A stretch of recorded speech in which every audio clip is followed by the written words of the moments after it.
এই দুনিয়াতে এক একজনে এক একটার বাহাদুরি করে। কেউ বলে আমি মেম্বার, কেউ বলে আমি চেয়ারম্যান, কেউ বলে আমি নেতা, কেউ বলে আমি শিল্পপতি, কেউ বলে আমি কোটিপতি, কেউ বলে আমি চৌধুরী, কেউ বলে আমি ভূঁইয়া, কেউ বলে আমি খান, কেউ বলে আমি পাটোয়ারি। এক একজনে এক একটার গৌরব করে। কি বলেন, করে না? করে কিনা আপনাদের এলাকায়? আর আমার নবী বলেন, কিয়ামতের ময়দানে, মুসিবতের দিনে কেউ যদি তার বদ আমলের কারণে, বদ খাসলতের কারণে, বদ চরিত্রের কারণে জাহান্নামী হয়ে যায়, সেদিন তারা বংশ পরিচয় দেখায়া, পদমর্যাদা দেখায়া, টাকার গৌরব দেখায়া কেহই জাহান্নাম থেকে মুক্তি পাবে না। মান বাত্তাআ বিহি আমালুহু লাম ইউসরি' বিহি নাসাবুহু। সেদিন নসবের কোনো দাম নাই, বংশের কোনো পরিচয় নাই, অর্থের কোনো পরিচয় নাই। সেদিন পরিচয়টি হলো একমাত্র আমলের পরিচয়, তাকওয়ার পরিচয়, আর কিচ্ছু না।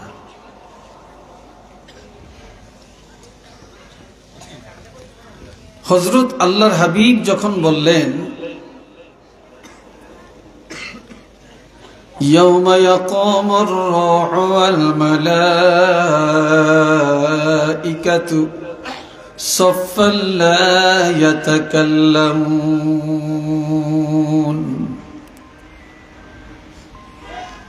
সেদিন দলে দলে, কাতারে কাতারে সবগুলি রূহ দাঁড়াবে, ফেরেশতারা কাতারে কাতারে দাঁড়াবে, তবে কেউ কথা বলতে পারবে না, কারো কথা বলার ক্ষমতা থাকবে না। ইল্লা মান আযিনা লাহুর রহমানু ওয়া ক্বালা সাওয়াবা। দয়াময় রাব্বুল আলামিন সেদিন দয়া করে যাকে অনুমতি দিবেন, তিনি সেদিন আল্লাহর সাথে কথা বলতে পারবেন, এছাড়া কেউ পারবে না। নবীরাও সব জবান বন্ধ হয়ে যাবে, সাহাবীদের জবান বন্ধ হয়ে যাবে, ওলি আল্লাহদের জবান বন্ধ হয়ে যাবে, কারোই জবান থাকবে না, হতবাক হয়ে থাকবে। সাহাবীরা জিজ্ঞেস করলেন, ইয়া রাসূলুল্লাহ, যেদিন প্রত্যেকের জবান বন্ধ হয়ে যাবে আপনার অবস্থাটা কি হবে? নবীজি জবাব দিলেন, যেদিন কোন নবীদের কথা বলার ক্ষমতা থাকবে না, প্রত্যেকের জবান বন্ধ হয়ে যাবে, সেদিন একমাত্র আল্লাহর সাথে কথা বলার ক্ষমতা আমাকে দেওয়া হবে। আর একটু আস্তে কর, এখনো হইছে না। মাশাআল্লাহ, এবার বুঝা যায় ইমানি জজবা আছে। যালিকাল ইয়াউমুল হক ফামান শাআ আত্তাখাযা ইলা রাব্বিহি মাআবা। এই পিছনে একজন উঠেন আর একজন বইয়েন, এদিন শুরু করছেন কেন? আপনারা শাদি করছে কে বইতেন, বিসমিল্লাহ কে বইছেন, এরকম লেফট রাইট করতেছেন কে? দুনিয়াতে আর কত লেফট রাইট করবেন, কত আর লেফট রাইট করবেন? আমি তো লম্বা করতাম না বেশি, যেহেতু রাত অনেক, হুজুররা অনেক ওয়াজ করছে, আসছি যেহেতু, না বললো তো হয় না, আদব রক্ষা হয় না, তাই না? কিন্তু উঠা বসা আমি পছন্দ করি না।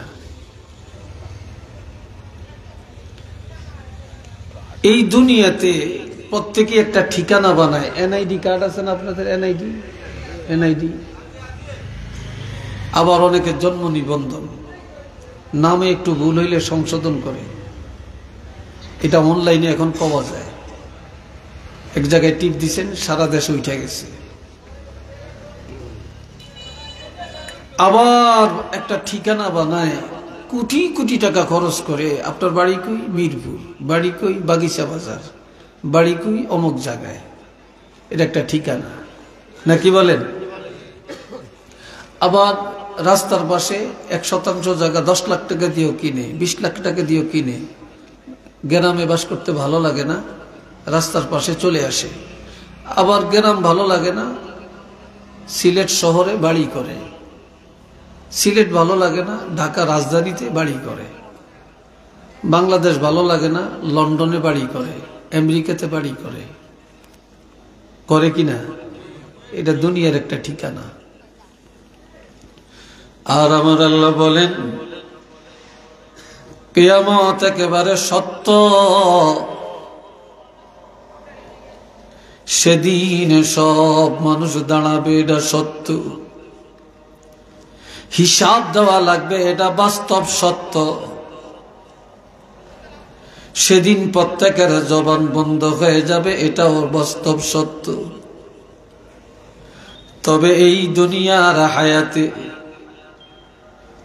প্রত্যেকটা মানুষের উচিত, আমি আল্লাহ স্বাধীনতা দিয়ে দিলাম, যার মনে চায় সে যেন আখেরাতে নাজাত পাওয়ার জন্য, কিয়ামতে মুক্তি পাওয়ার জন্য সে যেন আল্লাহর দরবারে একটা ঠিকানা বানাইয়া এরপরে কবরে যায়। ঠিকানা লইয়া যেন কবরে যায়, ঠিকানা না বানিয়ে যেন কেউ না যায়। আল্লাহ বলছেন দুনিয়ার ঠিকানা তো বানাইবা দুনিয়ার অল্প কিছু সময়ের জন্য, অনন্তকাল যেখানে থাকবা সেই জগতের জন্য একটা ঠিকানা বানাও এবং উত্তম ঠিকানা লইয়া কবরে মাথা দাও। সেই ঠিকানার খবর কি আমাদের কারো কাছে আছে? চিল্লিয়ে বলেন আছে? নাই কারো কাছে। সেই দিনের অবস্থাটা কি? আম্মাজান হযরত আয়েশা সিদ্দিকা খালি কাঁদেন। নবী বলে তুমি কাঁদছো কেন? সেদিন সব উলঙ্গ দাঁড়াবে, আমি আয়েশার অবস্থাটা কি হবে, আমি কিভাবে থাকবো, আমার উপায় কি হবে? নবীজি বলে আয়েশা সেদিন প্রত্যেকটা মানুষ উলঙ্গ দাঁড়াবে, কারো শরীরে বস্ত্র থাকবে না, নারী পুরুষ সব উলঙ্গ দাঁড়াবে। তবে সেদিন মানুষ এত পেরেশান হয়ে যাবে রে, প্রত্যেকটা মানুষ মাথা নিচু করে রাখবে আর কানবে, পেরেশান হয়ে যাবে। কিন্তু একজন আর একজনের দিকে নজর করার কোনো ক্ষমতা পাবে না রে। সেদিন কেউ কারো দিকে তাকানোর ক্ষমতা থাকবে না। একটু চিল্লে বলেন না সুবহানাল্লাহ। সেদিন কেউ কারো দিকে তাকাতে পারবে না।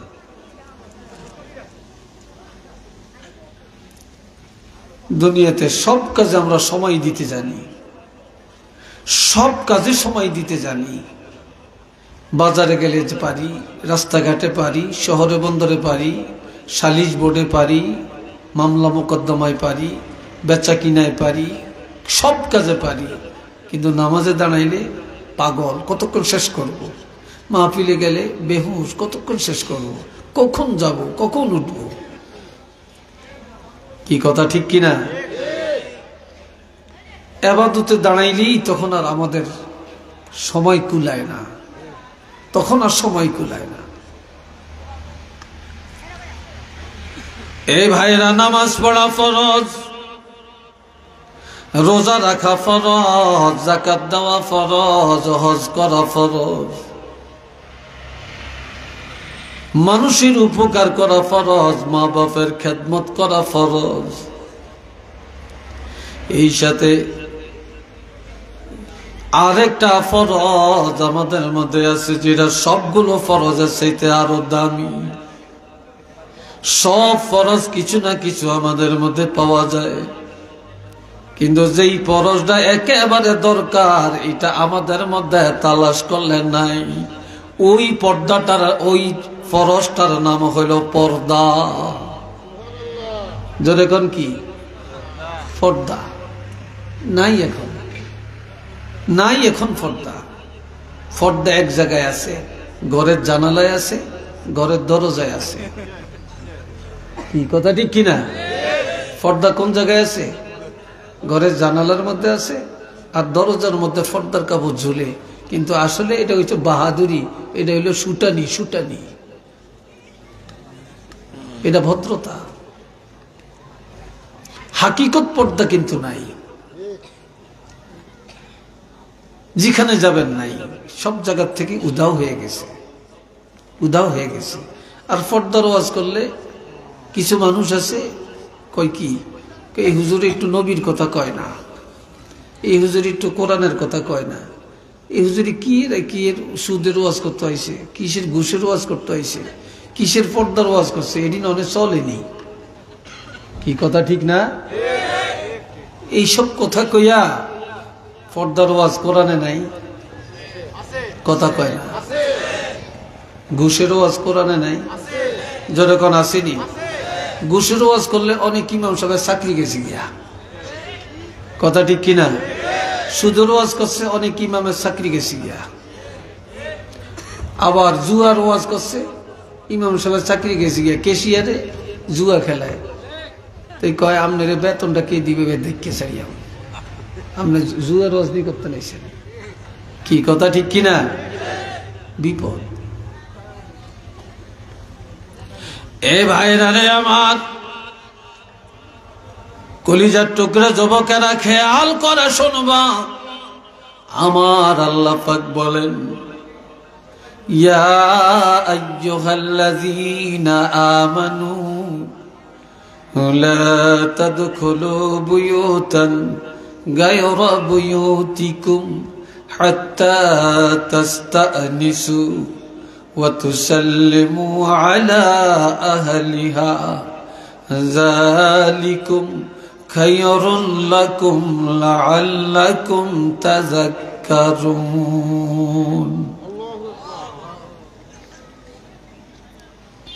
আল্লাহ,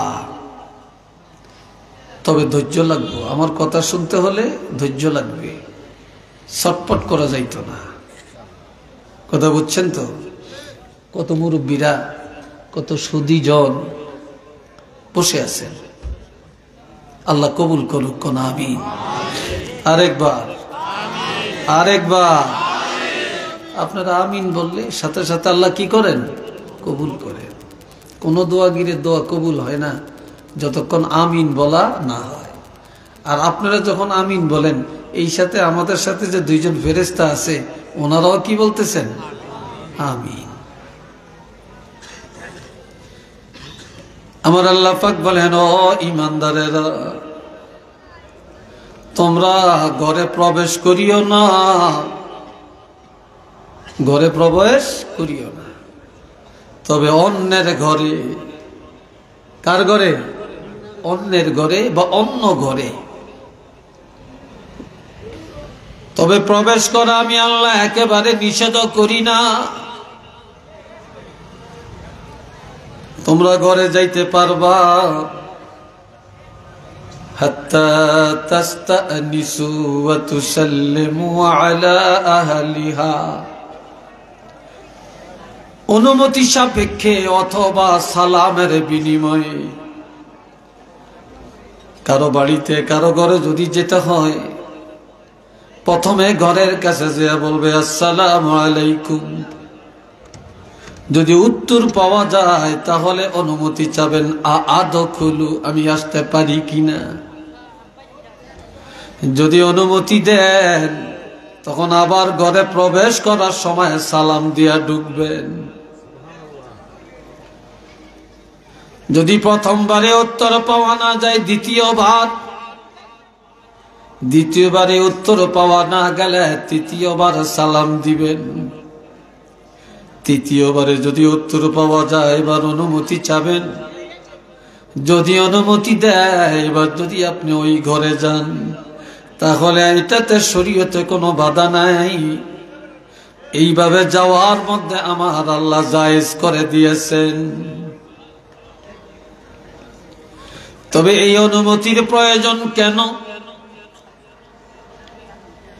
এক যুবক সাহাবী রাসূলকে বললেন, ইয়া রাসূলুল্লাহ, আমি আমার মা আরেক ঘরে থাকে, মায়ের কাছে যাব, অনুমতি লাগবে কিনা? যেহেতু আমি ছেলে, নি আমার মা, আমি মার কাছে যাব। নবীজি বললেন, তুমি তোমার মাকে উলঙ্গ দেখতে চাও কিনা? কয় না। তোমার মা ঘরের মধ্যে কিভাবে আছে তুমি জানো না? শরীরটা কেমন আছে তুমি জানো না? কাজে আগে অনুমতি নিবা, এরপরে মা শরীরটা হেফাজত করে ফেলবে। মা বস্ত্রটা ঠিক করে নিবে, এরপরে তোমাকে অনুমতি দিবে। যখন তোমাকে অনুমতি দেওয়া হবে, তখন তোমারও ইজ্জত রক্ষা পাবে, তোমার মার ইজ্জত রক্ষা পাবে। এই জন্য মায়ের কাছে যেতে হলেও অনুমতি নিয়ে যাওয়া লাগবে। একটু চিল্লে বলেন না সুবহানাল্লাহ।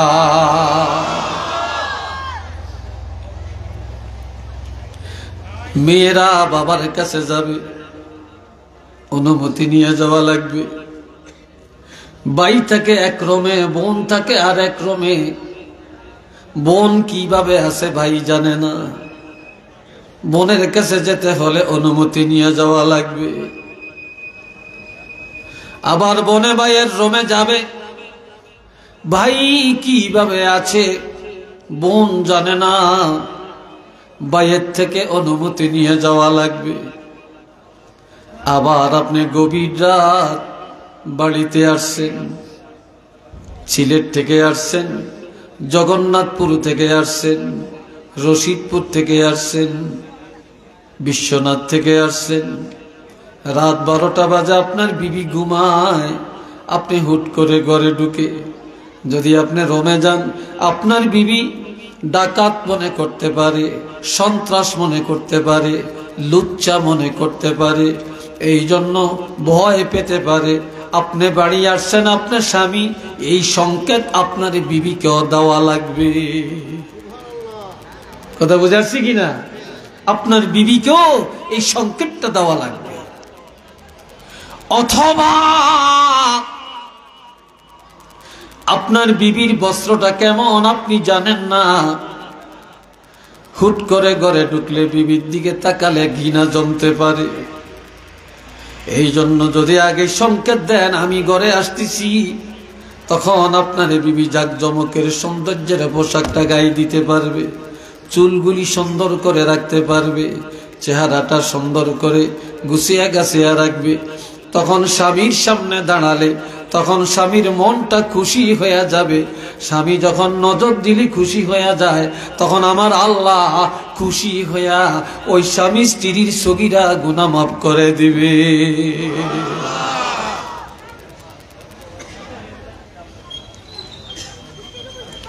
আল্লাহ এই বললাম, আমি আপনাদের কাছে সূরা নূরের 27 নম্বর আয়াত, কত নম্বর আয়াত? 27 নম্বর আয়াতের কথা বললাম। এ ভাইরা রে আমার, এবার আমি আরেকটা আয়াতে চলে যাই, খেয়াল করেন। আমার আল্লাহ বলেন, ও দুনিয়ার মহিলারা,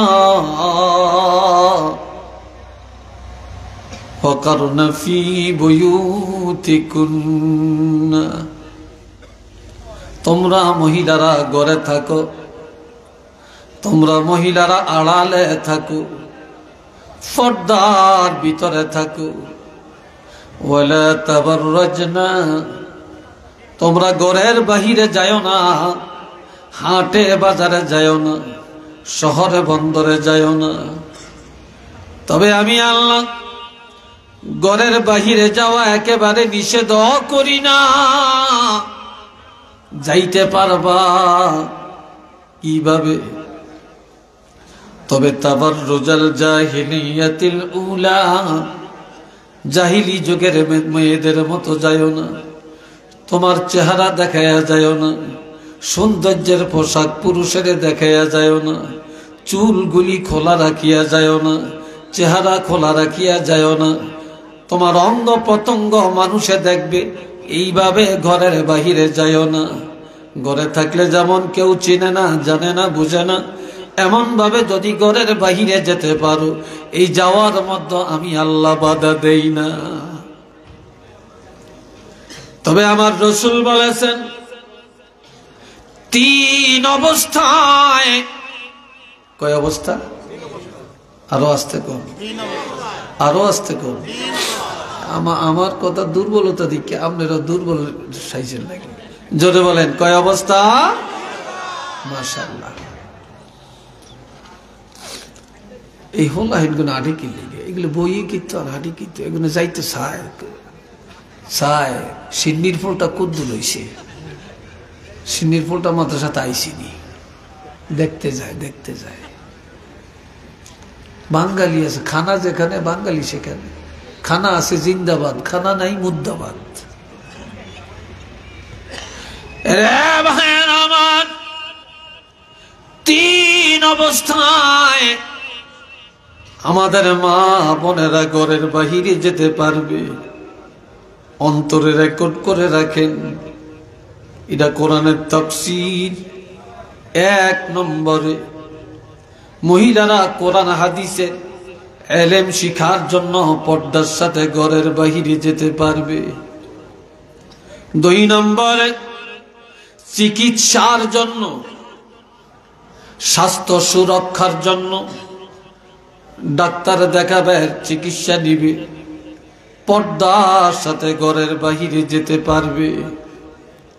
3 নম্বরে, পরিবারের মধ্যে কামাই করার কেউ নেই, ভিক্ষার হাত না বাড়ায়া অন্যের বাড়িতে যায়া কাজ করে হালাল রিজিক তালাশ করে বাড়িতে আনিয়া সন্তানের রিজিকের ব্যবস্থা করার জন্য পর্দার বাহিরে যায়া, ঘরের বাহিরে যায়া পর্দার সাথে কাজ করে রিজিকের ব্যবস্থা করতে পারবে।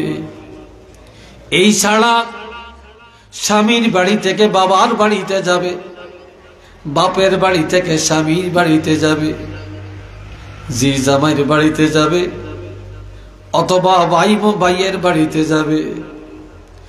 এইতে করে ঘরের থেকে বের না হলে তো যেতে পারবে না।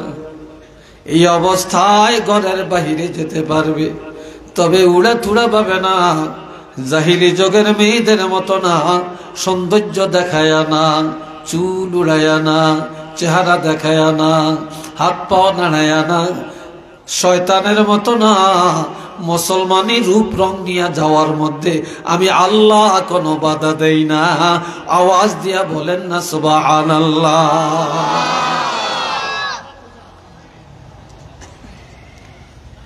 এখন এইভাবে যাওয়ার মতো মহিলা সমাজে কম না বেশি? চিল্লিয়া বলেন, আছে? তালাশ করলে তো নাই।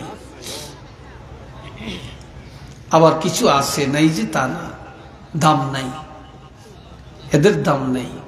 বাড়িতে যদি 10টা মহিলা থাকে, একটা মহিলা যদি পর্দা করে, কোরআন পড়ে, নামাজ পড়ে, মানুষের সাথে মিলামিশা কম করে, উঠা বসা কম করে, তাহলে সব মহিলারা এক জায়গায় হইয়া গোল মিটিং করে, এই মহিলাটা খেইতা, এটা এক গড়িয়া, এটার কোনো সমাজ নাই, নমাজ নাই, এটা কোন বংশতে আইসে আল্লাহ জানে। এটা কারোর লগে একটু আইস দিয়েও কথা কয় না, দেবরের লগেও কথা কয় না, বাউসুরের লগেও বলে না, এটা অমকেরও ডাকে না। এটা কেমন পদের? কি কথা ঠিক কিনা? এর কোনো মূল্য নাই, দাম নাই।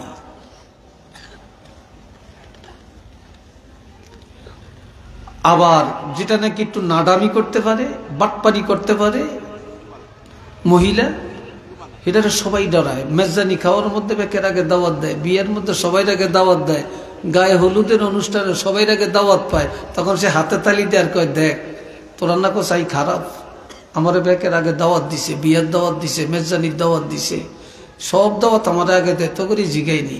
আসলে হেরে দাওয়াত দিছে কি লেহা বুঝে না। এটা যে বদমাইশ, সিটিং বাস, এটা দাওয়াত না দিলে এর যে ভেজাল লাগাইব, গোবর লাগাইব, এই জন্য এর দাওয়াত দিয়ে মুখটা বন্ধ করে রাখছে, এটা যেন ভেজাল লাগাইতে না পারে। কথা ঠিক কিনা? এই যে ভেজাল লাগাইতে না পারে, হে মনে করে সম্মান করছে। এ ভাইরা রে আমার, আল্লাহর হাবিব রাহমাতুল লিল আলামিন নবীর বিবিদেরকে নিয়ে মজার আলোচনা করেন। হঠাৎ করে একজন অন্ধ সাহাবী, যার নাম হযরত আব্দুল্লাহ ইবনে উম্মে মাকতুম, এই সাহাবী অন্ধ, চোখে দেখে না, কিন্তু তিনি যদিও অন্ধ, তিনি হাদিসের হুজ্জাত, তিনি ছিলেন হুজ্জাতুল ইসলাম, অর্থাৎ তিনি হাদিসের হাফেজ ছিলেন। আরেকদিকে তিনি যে কোনো কথা বলতেন দলিল দিয়ে বলতেন, এত বড় মাহের ছিলেন। উনি আসতেছে, নবীজি বলেন, ও আমার স্ত্রীরা, তোমরা আড়ালে চলে যাও, আড়ালে চলে যাও, ওই যে অন্ধ সাহাবী আসতেছে। হযরত মাইমুনা বলেন, হুজুর,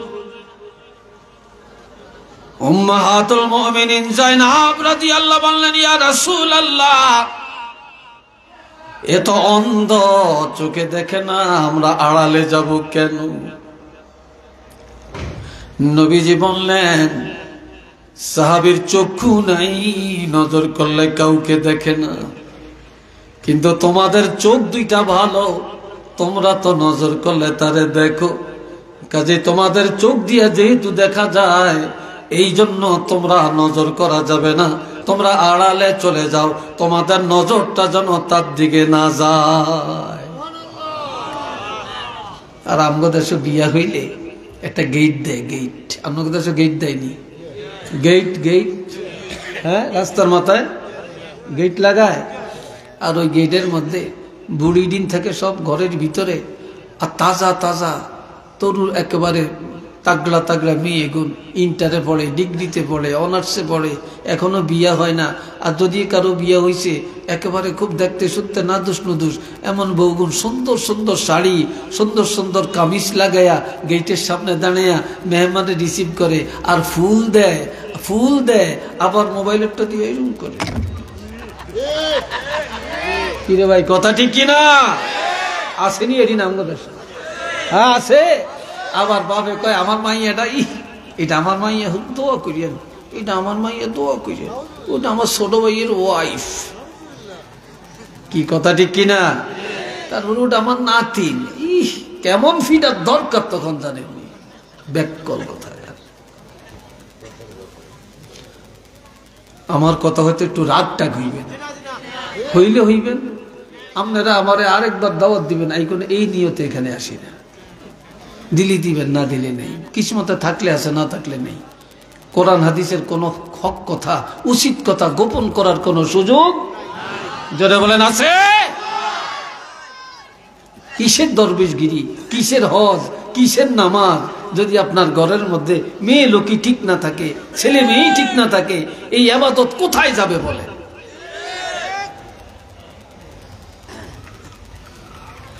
এ ভাইরা আমার, এখন আমার আল্লাহ বলেন, ও মহিলারা,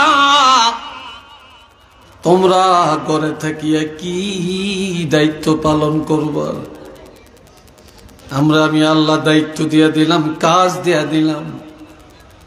অনেক মহিলারা একা ঘরে ভালো লাগে না, স্বামীরা একটা টাচ মোবাইল দাও, 24 ইঞ্চি 48 ইঞ্চি একটা টেলিভিশন ঘরে ঢুকাও, দেখতে দেখতে যেন সময় যায়। কথা ঠিক কিনা? সময় কাটাইতে হতো, অবসর করে কেমনে থাকি। এক এক মোবাইল মহিলারা, বাবা রে বাবা, পকেটে অর্থ না। কথা ঠিক কিনা? আবার অনেক মহিলারা সারাদিন তো কই রাত 12টা বাজলে ভিডিও কল লাগায়।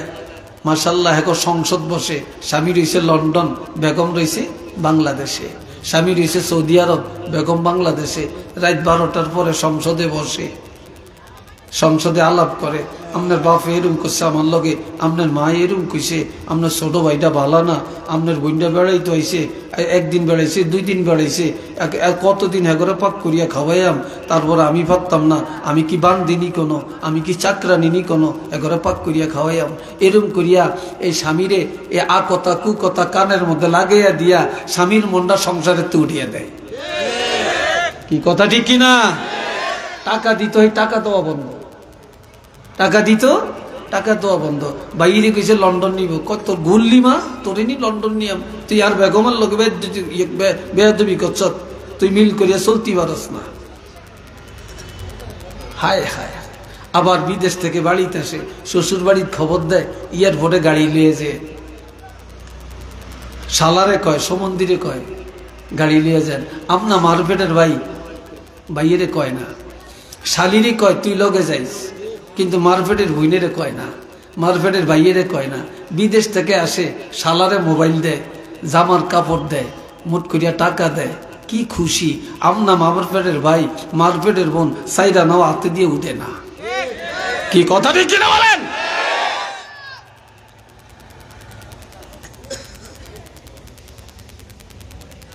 আমন কথা হয়তো ভালো হইতে পারে, আমি জানি টানি না। এখন আমার আল্লাহ বলেন, ওয়াকিমনাস সালাতা ওয়া আতিনাজ যাকাতা ওয়া আতি'নাল্লাহা ওয়া রাসূলা।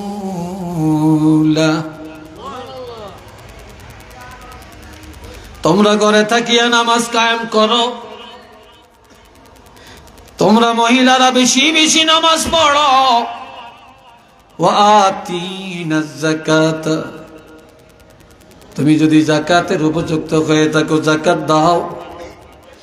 বিবাহের সময় তোমার স্বামী 7 ভরি স্বর্ণ তোমাকে দিছে, 8 ভরি স্বর্ণ দিছে, তোমার উপরে যাকাত ফরজ। বছরে একবার তুমি যাকাত আদায় করো। ওয়া আতি'নাল্লাহ, আল্লাহর বিধানগুলি মেনে চলো। ওয়া রাসূলা, রাসূলের সুন্নত তরিকায় চলো। মন গড়া চলিও না, শয়তানের লিডার হইও না। তুমি যদি হও খাদিজা মার্কা হও, হযরত ফাতেমা মার্কা হও, রাবিয়া বসরির মতো হয়ে যাও। একটু চিল্লিয়া বলেন না মারহাবা। আরেকবার বলেন আল্লাহু আকবার। হযরত ইমাম গাজ্জালী আল্লাহর একজন ওলি, তিনি মরুভূমির জমিনে দিয়ে হাঁটেন। হাঁটতে হাঁটতে হঠাৎ আসরের নামাজের সময়, কোন সময়? আসরে। আসরের নামাজ পড়বে, ওযু করবে, পানি নেই, মরুভূমি তো পানি নেই। তা হঠাৎ পর্দার আড়াল থেকে একটা যুবতী মেয়ে দেখছে আল্লাহর ওলি কি যেন চগর বগর করে তালাশ করতেছে। আড়ালে থেকে মেয়েটা বলতেছেন, এ আল্লাহর ওলি কি চান? আল্লাহর ওলি বলে, মা আমি ওযু করব, নামাজ আদায় করব, পানি চাই। মেয়েটা বলে, গো আল্লাহর ওলি, আমাদের বাড়ির পূর্ব দিকে একটা পুষ্করণী আছে। পুষ্করণী চিনেন তো? পুকুর। যান দেখেন পানি আছে কিনা। মেয়েটা জানে পানি নাই, তারপর বলছে দেখেন পানি আছে কিনা। আল্লাহর ওলি যায় দেখে পানি নাই, পুষ্করণীর তলা পর্যন্ত শুকনা। ঘরের পাশে এসে ডাক দিয়া বলে, মা পানি তো নাই, পানি নাই। হুজুর যেখানে আছেন এখানে দাঁড়ান, পানি পাবেন। মেয়েটা দৌড়াইয়া পুষ্করণীর পাড়ে গেছে, যাইয়া 3 বার থুতু পালাইছে। কি পালাইছে? থুতু পালাইছে। পুষ্করণীর তলা দিয়া পানির জোয়ার আসতে শুরু করে দেয়। মুহূর্তের মধ্যে পুরা পুষ্করণী পানিতে ভরে যায়। বললেন, হুজুর যান, এবার পানি পাবেন, ওযু করেন, নামাজ পড়েন। ইমাম গাজ্জালী দৌড়াইয়া যায়, দেখেন পানি ভরা, ভরপুর পানি। ওই পানি দিয়ে ওযু করলেন, আসরের নামাজ আদায় করলেন। নামাজ আদায় করে বলে, মা ঘরের পাশে এসে দাঁড়ায় ডাক দিয়া বলে, মা আমি জীবনে এত আমল করলাম, কিন্তু আমার মধ্যে তো এই বুজুর্গ এই কারামতি নাই। তুমি একটা মেয়ে মানুষ, কি আমল তুমি করো? সত্য করে বলো গো মা, কি আমলের কারণে তোমার থুতুর মধ্যে এতটা বরকত? মেয়েটা বলে, হে আল্লাহর ওলি, তেমন কিছু করি না, তবে 5টা কাজ আমি কখনো ছাড়ি না। জোরে বলেন কয়টা? জোরে বলেন কয়টা? 5টা। 1 নম্বরে, যেদিন আমার বিবাহ হয়, স্বামীর সাথে যখন স্বামীর ঘরে ঢুকি, সেদিন থেকে কোনো দিন ঘরের বাহিরে যাই না। স্বামীর ঘর ত্যাগ করে পর্দার বাহিরে যাই না। 2 নম্বরে, আমার নামাজ কাজা হয় না। 3 নম্বরে, একদিনের জন্য কোরআন তেলাওয়াত আমার কাজা হয় না। 4 নম্বরে, স্বামীর মনে কোনোদিন আমি ব্যথা দেই না। 5 নম্বরে, স্বামীর সংসারের কাজ করি আমার হাতে, আর আমার জবানে সারাক্ষণ আল্লাহর হাবিবের উপরে দুরূদ শরীফ তেলাওয়াত করি। যার কারণে আমার জবানে, আমার থুতুর মধ্যে আল্লাহ পাক এই বরকতটা দান করছেন। একটু চিল্লিয়া বলেন না সুবহানাল্লাহ। আমগুগুনে থুতু পালাইলে কি পাওয়া যাইব? পোকা ছাড়া আর কিচ্ছু না, দুর্গন্ধ ছাড়া আর কিচ্ছু না। কথা ঠিক না? এ বাবাজিরা আরো শোনেন। এখন ঘরের দ্বারে গেছেন, বারবার ডাক দিছেন, অনুমতি চাইছেন। এখন আল্লাহ বলেন, فَإِن لَّمْ تَجِدُوا فِيهَا أَحَدًا فَلَا تَدْخُلُوهَا حَتَّى يُؤْذَنَ لَكُمْ। আলহামদুলিল্লাহ বলেন। আরো আস্তে কর, আলহামদুলিল্লাহ। আরো আস্তে কর, মাশাআল্লাহ। বাতিলে দেখা যায় না হিসি দিয়ে। মানুষ বাড়ছে নি কিছু? হ্যাঁ, উঠছে নি আসলে? উঠছে কেন? মাশাআল্লাহ। শুনেননি ওয়াজ আপনারা? কথা বুঝেননি? আমার বোঝা যায়নি আসলে। আর বেশি না, বেশি 15-20 মিনিট। রাজি আছেন তো? রাজি নাই? কি বলেন, রাজি নাই? 15-20 মিনিট, বেশি করিয়া লাভ কি? শোনেন এ ভাইয়েরা, খেয়াল করেন। ঘরের পাশে যায়া বারবার অনুমতি চাইলেন। যদি অনুমতি পাওয়া না যায়, অথবা কাউকে পাওয়া গেল না, আমার আল্লাহ বলেন, তারপরে জানালা তুমি খোলা দেখলা, উকি ঝুঁকি দিয়া জানালা দিয়া তাকায়ও না।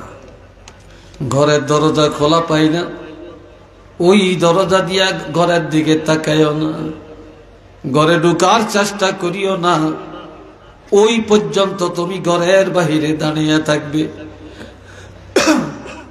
হাত্তা ইউযানা লাকুম, যতক্ষণ পর্যন্ত তোমরা অনুমতি পাইবা, অনুমতি পাওয়া পর্যন্ত ঘরের বাহিরে দাঁড়িয়ে থাকা লাগবে।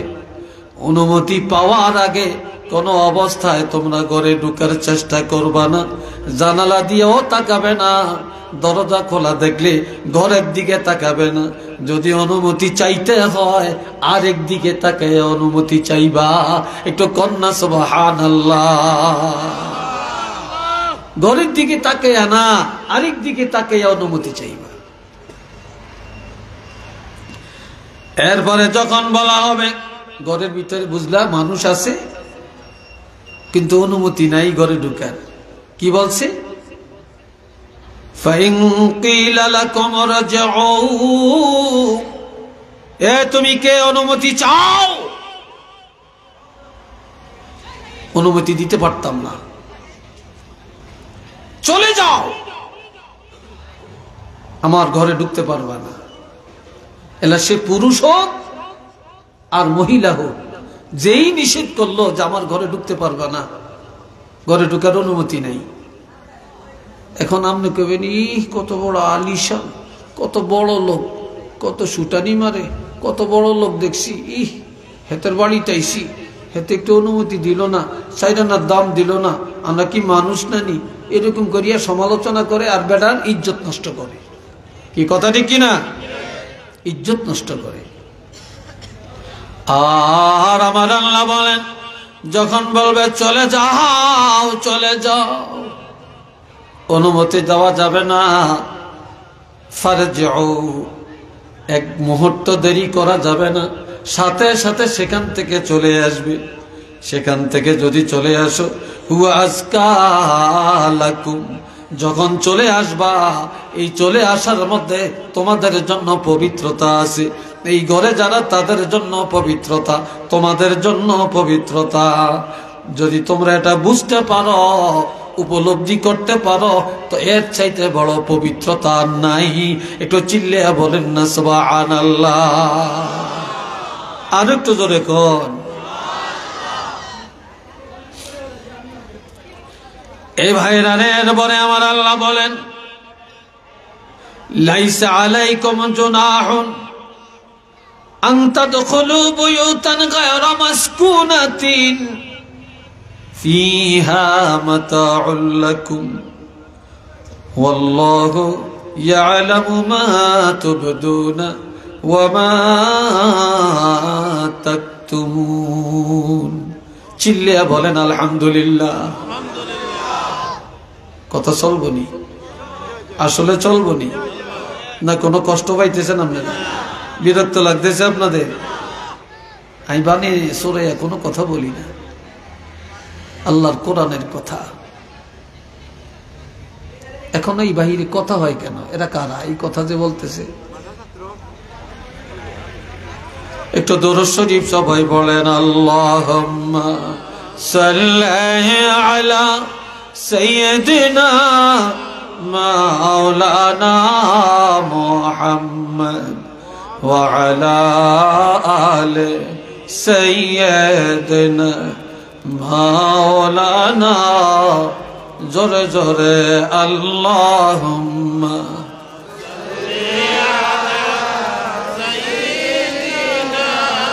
মাওলানা মুহাম্মদ ওয়া আলা আলি সাইয়্যিদিনা।